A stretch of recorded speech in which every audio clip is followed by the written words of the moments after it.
Good morning traders. Market open ആയിട്ടുണ്ട്. Positions ഒന്നും ഞാനിതുവരെ ക്രിയേറ്റ് ചെയ്തിട്ടില്ല. നമ്മുടെ ക്യാൻഡിൽ ഫോം ആവുന്നേ ഉള്ളൂ. ഈ ഒരു ക്യാൻഡിലിൻ്റെ ക്ലോസിനെ ബേസ് ചെയ്ത് എന്താണെന്ന് വെച്ചാൽ ട്രേഡ് എടുക്കാമെന്നാണ് വിചാരിക്കുന്നത്. നമ്മുടെ ഓർഡർ ബുക്കാണ്, നെറ്റിൻ്റെ കുറച്ച് ഇഷ്യൂ ഉണ്ട്. ഓക്കെ, നമ്മുടെ ക്യാൻഡിലിൻ്റെ ക്ലോസ് ഏതായാലും കിട്ടിയിട്ടുണ്ട്. നമ്മളുടെ ഈ ലൈനിൻ്റെ തൊട്ടടുത്തോ അല്ലെങ്കിൽ ഇതിന് തൊട്ട് മുന്നേ ഉള്ള റെഡ് ഹാമർ ക്യാൻഡിൽ കണ്ടോ, അതിൻ്റെ ഹൈയുടെ അവിടെ എവിടെയെങ്കിലും വരുവാണെങ്കിൽ ട്രേഡ് എടുക്കാമെന്നാണ് ഞാൻ വിചാരിക്കുന്നത്. എൻ്റെ ഒരു വ്യൂ എന്ന് പറഞ്ഞു കഴിഞ്ഞാൽ ഒരു ബുള്ളിഷ് മൊമെൻറ്റമാണ്. ഒരു ബുള്ളിഷ് മൊമെൻറ്റം എന്ന് പറഞ്ഞാൽ ഫുള്ളി ബുള്ളിഷ് എന്നല്ല, ജസ്റ്റ് മാർക്കറ്റ് മേളിലോട്ട് താഴോട്ട് വീണെങ്കിൽ തന്നെ ജസ്റ്റ് മേളിലോട്ട് പോയിട്ട് സ്റ്റോപ്പ് ലോസ് ക്രിയേറ്റ് ചെയ്തതിന് ശേഷം താഴത്തോട്ട് വരും എന്നാണ് ഞാൻ വിചാരിക്കുന്നത്. സോ അങ്ങനെ ഒരു ഓവറോൾ വ്യൂ എന്ന് പറഞ്ഞു കഴിഞ്ഞാൽ ഒരു അപ്സൈഡ് ആണ് ഞാൻ നോക്കുന്നത്. സോ ഞാനൊരു കോള് ബൈ ചെയ്യാനുള്ള ഒരു ഇതിലാണ് ഞാൻ വെയിറ്റ് ചെയ്യുന്നത്. പിന്നെ ഇന്നലെ 2 കമൻറ്റ്സ്. ഒന്നാമത്തെ കമൻറ്റ് ഇതായിരുന്നു, നമ്മൾ എത്ര ക്യാപിറ്റൽ യൂസ് ചെയ്യണമെന്ന്, ഞാൻ എത്ര യൂസ് ചെയ്യണമെന്ന്. ഇപ്പം ഞാൻ എത്ര യൂസ് ചെയ്യണമെന്ന് പറഞ്ഞിട്ട് കാര്യമില്ല. എനിക്ക് പറയാനുള്ളത്, നിങ്ങൾ എത്ര ക്യാപിറ്റൽ യൂസ് ചെയ്യണം എന്നുള്ളത് നമ്മളിപ്പം പോയാലും കുഴപ്പമില്ല. ഇപ്പോൾ നിങ്ങളുടെ കയ്യിലൊരു 10,000 രൂപയുണ്ട്, ഓക്കെ, ആ 10,000 രൂപ പൊക്കോട്ടെ, എനിക്ക് പ്രശ്നമില്ല. അങ്ങനെ നമ്മൾ ബെയർ ചെയ്യാൻ ഓക്കെ ആയിട്ടുള്ള ഒരു എമൗണ്ട് മാത്രം നമ്മൾ ട്രേഡിങ്ങിലേക്ക് ഇൻവെസ്റ്റ് ചെയ്യുക, കൊണ്ടുവരിക. അത് വെച്ച് മാത്രം നിങ്ങൾ എത്ര ലോട്ട്, അപ്പോൾ 10,000 രൂപ വെച്ച് നിങ്ങൾക്ക് ട്രേഡ് ചെയ്യാം സുഖമായിട്ട്. സോ അപ്പോൾ എത്രയാണോ നിങ്ങൾക്ക് നഷ്ടപ്പെട്ടാലും കുഴപ്പമില്ല എന്ന് തോന്നുന്ന ഒരു എമൗണ്ട്, അതിനെ നിങ്ങൾ എടുത്ത് ട്രേഡിങ്ങിലിടുക, അതിനെ ക്യാപിറ്റലായിട്ട് യൂസ് ചെയ്ത് ട്രേഡ് എടുക്കുക. അപ്പോൾ നമ്മളുടെ ഏകദേശം നമ്മളുടെ ലൈൻ എത്തിയിട്ടുണ്ട്. ഏതായാലും നമുക്ക് ട്രേഡ് എടുത്തേക്കാം ട്രേഡേഴ്സ്. ഓക്കെ, ഞാൻ ട്രേഡിൽ എൻട്രി എടുത്തിട്ടുണ്ട്. ഓക്കെ, ഈ നെറ്റിൻ്റെ കുറച്ച് ഇഷ്യൂ ഉള്ളതുകൊണ്ടാണ് അങ്ങനെ ബഫർ ചെയ്യുന്നത്. അപ്പം ഈ ഒരു പോയിന്റിൽ നമ്മളുടെ ട്രേഡ് എടുത്തിട്ടുണ്ട്. ഇപ്പോൾ ഇവിടെ നിന്ന് ട്രേഡ് എടുക്കാൻ നമ്മുടെ ലൈൻ വരെ എത്തിയില്ലോ എന്ന് ചോദിച്ചാൽ അവിടെ നിന്ന് എടുത്താലും കുഴപ്പമില്ല. കാരണം നമ്മുടെ സ്റ്റോപ്പ് ലോസ് വലിയൊരു സ്റ്റോപ്പ് ലോസ് ഒന്നും വരില്ല. കാരണം ഇവിടുന്ന് ഇനി മാർക്കറ്റ് ഒരു റിവേഴ്സൽ വല്ലതും കാണിച്ചാലും നമ്മളുടെ ട്രേഡ് നമുക്ക് മിസ്സായി പോകരുത്. സോ 100 പോയിൻറ്റ്സ് വയ്ക്കുവാണെങ്കിൽ ഏകദേശം ഇതുവരെ നമ്മളുടെ 100 പോയിൻറ്റ്സ് നമ്മളുടെ ലൈനിൻ്റെ അടുത്ത് എത്തിയിട്ടുണ്ട്. മാർക്കറ്റ് ഇവിടെ എങ്ങനെ റിയാക്ട് ചെയ്യണമെന്ന് നോക്കണം. 38 പോയിൻറ്റ്സ് സ്റ്റോപ്പ് ലോസും. അപ്പോൾ 38 പോയിൻറ്റ്സ് നമ്മൾ സ്റ്റോപ്പ് ലോസ് വയ്ക്കുന്നെങ്കിൽ അത്രയും സ്റ്റോപ്പ് ലോസ് ഒന്നും കൊടുക്കാൻ പോകുന്നില്ല. കാരണം നമ്മുടെ ലൈനിനെ കണ്ട മാർക്കറ്റ് ബ്രേക്ക് ചെയ്യുന്നുണ്ട്. അപ്പോൾ ചിലപ്പോൾ അവിടുന്ന് നമ്മളിപ്പോൾ ഉടനെ എക്സിറ്റ് ചെയ്യില്ല. കാരണം ഈ ക്യാൻഡിലിൻ്റെ ക്ലോസ് നമുക്ക് വളരെ ഇമ്പോർട്ടൻ്റ് ആണ്. നമ്മൾ എക്സിറ്റ് ചെയ്യുകയാണെങ്കിൽ 38 പോയിൻറ്റ്സ് കൊടുക്കില്ല. ഇപ്പോൾ 1000ൻ്റെ ലോസ് ഇപ്പോൾ റൺ ചെയ്യുന്നുണ്ട്. സോ അവിടെ നിന്നും റിവേഴ്സ് കണ്ട തിരിച്ച് മാർക്കറ്റ് അവിടെ നിന്ന് റിജക്ഷൻ കാണിക്കുന്നുണ്ട്. ഈ ഒരു പോയിന്റിൽ നിന്നായിരുന്നു നമ്മളുടെ ട്രേഡ് എടുക്കേണ്ടത്. പക്ഷെ കുഴപ്പമില്ല, നമുക്ക് ബെയറബിൾ ആയിട്ടുള്ള സ്റ്റോപ്പ് ലോസ് ആയതുകൊണ്ട് മാത്രമാണ് നമ്മൾ അവിടെ നിന്ന് ട്രേഡ് എടുത്തത്. വലിയ പ്രശ്നമുള്ള കാര്യമല്ല. ഇപ്പോൾ ഏകദേശം ഒരു നമ്മുടെ കോസ്റ്റിൽ തന്നെ എന്ന് പറയാം, ഒരു 1000 റുപ്പീസിൻ്റെ ലോസാണ് കാണിക്കുന്നത്. സോ 38 പോയിൻറ്റ്സിൻ്റെ ലോസ് എന്ന് പറയുമ്പോൾ ഏകദേശം ഒരു 180 ക്വാണ്ടിറ്റിയാണ് എടുത്തത്. അപ്പോൾ ഒരു 6000ൻ്റെ അടുപ്പിച്ച് നമുക്ക് ലോസ് വരാനുള്ള ചാൻസസ് ഉണ്ട്. സോ ഇപ്പോൾ നല്ലൊരു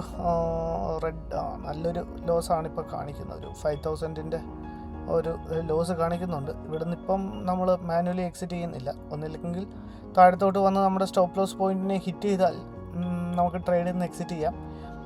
ഇല്ല, ഇനിയിപ്പോൾ റിജക്ഷൻ ആണെന്നുണ്ടെങ്കിൽ നമുക്ക് ഹോൾഡ് ചെയ്യേണ്ടി വരും. ഇനി അതല്ല, നമ്മുടെ ക്യാൻഡിലിൻ്റെ താഴത്ത് തന്നെയാണ് ക്ലോസ് കിട്ടണമെന്നുണ്ടെങ്കിൽ നമ്മൾ വെയിറ്റ് ചെയ്തിട്ട് അവിടെ എവിടെയെങ്കിലും വെച്ച് മാനുവലി എക്സിറ്റ് ചെയ്യും. നമ്മുടെ താഴത്താണ് നമ്മുടെ ക്യാൻഡിൽ പോട്ടെ, നമ്മുടെ ലൈനിൻ്റെ താഴത്താണ് മാർക്കറ്റിൻ്റെ ക്ലോസ് കിട്ടണമെന്നുണ്ടെങ്കിൽ നമുക്ക് അവിടം കൊണ്ട് തന്നെ എക്സിറ്റ് ചെയ്തേക്കാം. പിന്നെ അടുത്തൊരു കമൻ്റ് ഉണ്ടായിരുന്ന ട്രേഡേഴ്സ്, നമ്മളുടെ സംസാരത്തിൽ ഒരു നിരങ്ങൽ ഉണ്ട് എന്നാണ്. അത് വളരെ ഫണ്ണി ആയിട്ടാട്ടോ പുള്ളി പറഞ്ഞത്.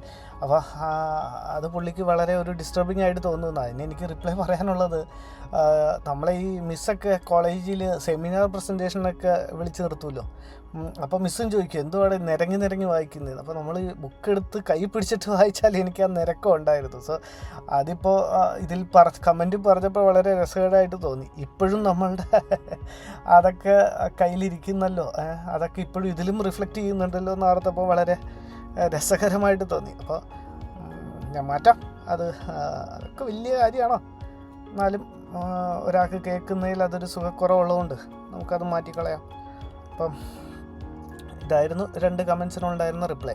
ട്രേഡേഴ്സ്, നമ്മുടെ ക്യാൻഡിലിൻ്റെ ക്ലോസ് ഏതായാലും കിട്ടാറായിട്ടുണ്ട്. ജസ്റ്റ് അപ്പോൾ ഇതിൻ്റെ ഈ ക്യാൻഡിൽ ലൈനിൻ്റെ താഴത്താണ് ക്ലോസ് ചെയ്യുന്നതെന്നുണ്ടെങ്കിൽ മാനുവലി എക്സിറ്റ് ചെയ്തേക്കും. പിന്നെ അതിന് വേണ്ടി പിന്നെ വെയിറ്റ് ചെയ്തിരിക്കില്ല. അപ്പോൾ കഴിഞ്ഞ ദിവസം ഒരു ബ്രോ ചോദിച്ചായിരുന്നു, നമ്മളൊന്നില്ലെങ്കിൽ സ്റ്റോപ്പ് ലോസ് അല്ലെങ്കിൽ ടാർഗറ്റിന് വേണ്ടി നമ്മുടെ താഴത്ത് ക്ലോസ് ചെയ്തിട്ടുണ്ട്. ഞാൻ ഏതായാലും ട്രേഡിൽ നിന്ന് മാനുവലി എക്സിറ്റ് ചെയ്തിട്ടുണ്ട്. ഓവറോൾ നമ്മളൊരു 4000 പ്ലസിൻ്റെ ലോസ് ബുക്ക് ചെയ്തിട്ടുണ്ട്.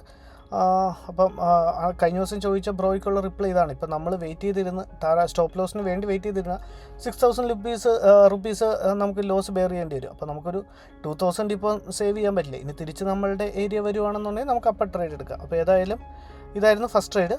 അപ്പോൾ ഞാൻ ഇന്ന് ഒരു ട്രേഡും കൂടെ എടുക്കാമെന്നാണ് വിചാരിക്കുന്നത്. നോക്കിയിട്ട് അടുത്ത ട്രേഡ് എടുക്കുവാണെങ്കിൽ ഞാൻ അപ്ഡേറ്റ് ചെയ്യാം. ട്രേഡേഴ്സ്, അടുത്തൊരു ട്രേഡിൽ നമ്മൾ പ്രോഫിറ്റ് ബുക്ക് ചെയ്തിട്ടുണ്ട്. അതെനിക്ക് ലൈവായിട്ട് ഇത് ചെയ്യാൻ പറ്റിയില്ല. ജസ്റ്റ് അതിൻ്റെ റീസൺ കൂടെ എക്സ്പ്ലെയിൻ ചെയ്യാം. EMIയുടെ ക്രോസ് ഓവർ കിട്ടി നമ്മുടെ സ്റ്റോപ്പ് ലോസിന് ശേഷം. അത് കഴിഞ്ഞ് ഒരു ഇൻവേർട്ടഡ് ഹാമർ, ഈ ഒരു ഇൻവേർട്ടഡ് ഹാമർ ക്യാൻഡിൽ ഫോം ചെയ്തു. ഈ ഒരു ഇൻവേർട്ടഡ് ഹാമർ ക്യാൻഡിലിൻ്റെ ബേസ് ചെയ്താണ് നമ്മളുടെ ട്രേഡ് എടുത്തത്. അതിനെ നമ്മൾ ഫിബോ വെച്ച് പ്ലോട്ട് ചെയ്ത് കഴിഞ്ഞാൽ സത്യം പറഞ്ഞാൽ കുറച്ച് താഴത്തായി പോയി ഞാൻ ട്രേഡ് എടുത്തത്. കുറച്ചും കൂടെ മേലിൽ എടുക്കേണ്ടായിരുന്നു. ഫിബോയെ പ്ലോട്ട് ചെയ്തിട്ട് അതിൻ്റെ 0.6% ലൈൻ ഡ്രോ ചെയ്ത് വയ്ക്കുക.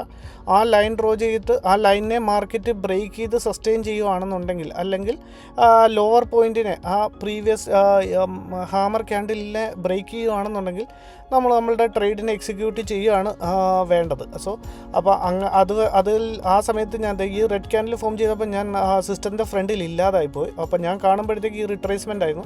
എന്നാലും കുഴപ്പമില്ല, നമുക്ക് ആ ഗ്രീൻ ക്യാൻഡിലിൻ്റെ ലോയിൽ തന്നെ നമുക്ക് ട്രേഡ് എടുക്കാൻ പറ്റി. ട്രേഡ് എടുത്തു. ഒരു 80 പോയിൻറ്റ്സിൻ്റെ ടാർഗറ്റ് ആയിരുന്നു നമ്മൾ ഇതിൻ്റെ അകത്ത് പ്ലേസ് ചെയ്ത്. അതിനും ഒരു റീസൺ ഉണ്ട്. അതിൻ്റെ റീസൺ എന്ന് പറഞ്ഞു കഴിഞ്ഞാൽ ആ 80 പോയിൻറ്റ്സ് വരുന്ന ഒരു ലെവൽ ഇന്നത്തെ മാർക്കറ്റിൻ്റെ ലോ ലെവൽ എന്ന് പറഞ്ഞു കഴിഞ്ഞാൽ, മീൻസ് ലോവർ പോയിൻ്റ് എന്ന് പറഞ്ഞു കഴിഞ്ഞാൽ ഹയർ ടൈം ഫ്രെയിമിൽ എനിക്ക് തോന്നുന്നു 1 അവറിലാണെന്ന് തോന്നുന്നു ആ ലൈൻ ഞാൻ ഡ്രോ ചെയ്ത് വച്ചിട്ടുണ്ടായിരുന്നു നേരത്തെ. അപ്പോൾ ആ ഒരു റേഞ്ച് എന്ന് പറയുന്നത് ഹയർ ടൈം ഫ്രെയിമിൽ ഫിബോയുടെ റിട്രേസ്മെൻറ്റ് ലെവലാണ്. ആ റിട്രേസ്മെൻറ്റ് ലെവലിനെ മാർക്കറ്റ് ടച്ച് ചെയ്താൽ അവിടുന്ന് തിരിച്ചൊരു ബൗൺസ് ബാക്ക് ചെയ്യാനാണ് സാധ്യത കൂടുതൽ കാണാറുള്ളത്. സോ അതിന് മുന്നേ, അതുകൊണ്ടാണ് നമ്മൾ 100 പോയിൻറ്റ്സിന് വേണ്ടി വെയിറ്റ് ചെയ്യാതെ ആ ഒരു ഏരിയ എത്തിയ ഉടനെ തന്നെ ഈ ഒരു പോർഷൻ ആണെന്നാണ് എനിക്ക് തോന്നുന്നത്. അപ്പോൾ അതുകൊണ്ടാണ് നമ്മൾ 100 പോയിൻറ്റ്സിന് വേണ്ടി വെയിറ്റ് ചെയ്യാതെ മാർക്കറ്റ് ആ ഒരു റേഞ്ച് എത്തിയപ്പോഴത്തേക്കും നമ്മളുടെ ടാർഗറ്റ് ബുക്ക് ചെയ്ത് അവിടെ നിന്ന് ഇറങ്ങിയത്. സോ ഓവറോൾ നമ്മളുടെ ലോസിനെ നമ്മൾ റിക്കവർ ചെയ്തിട്ടുണ്ട്. ലോസിനെ റിക്കവർ ചെയ്ത് അത്യാവശ്യം കുഴപ്പമില്ലാത്ത ഒരു പ്രോഫിറ്റിനെയും നമ്മൾ ബുക്ക് ചെയ്തിട്ടുണ്ട്. സോ അതും കൂടെ ജസ്റ്റ് അതിൻ്റെ ഒരു ഓർഡർ ബുക്കും കൂടെ ഞങ്ങൾക്ക് വേണമെങ്കിൽ കാണിച്ചു തരാം. ഓക്കെ, ഇതാണ് നമ്മളുടെ ഇന്നത്തെ പൊസിഷൻസ്. സോ ഇന്ന് ഞാൻ ഒരു ട്രേഡും കൂടെ എടുക്കാമെന്നാണ് വിചാരിക്കുന്നത്. വേറെ ഒന്നും കൊണ്ടല്ല, അത് ഓവർ ട്രേഡിംഗ് അല്ല. ഇന്നലെ നമുക്ക് ട്രേഡൊന്നും കിട്ടിയില്ല. ഇന്നിപ്പോൾ നമ്മൾ ലോസിനെ റിക്കവർ ചെയ്തു. നാളെ മാർക്കറ്റ് ഹോളിഡേ ആണ്. സോ നമ്മളുടെ ലോസ് ബെയറിംഗ് കപ്പാസിറ്റി ഉണ്ട്. സോ ഇന്ന്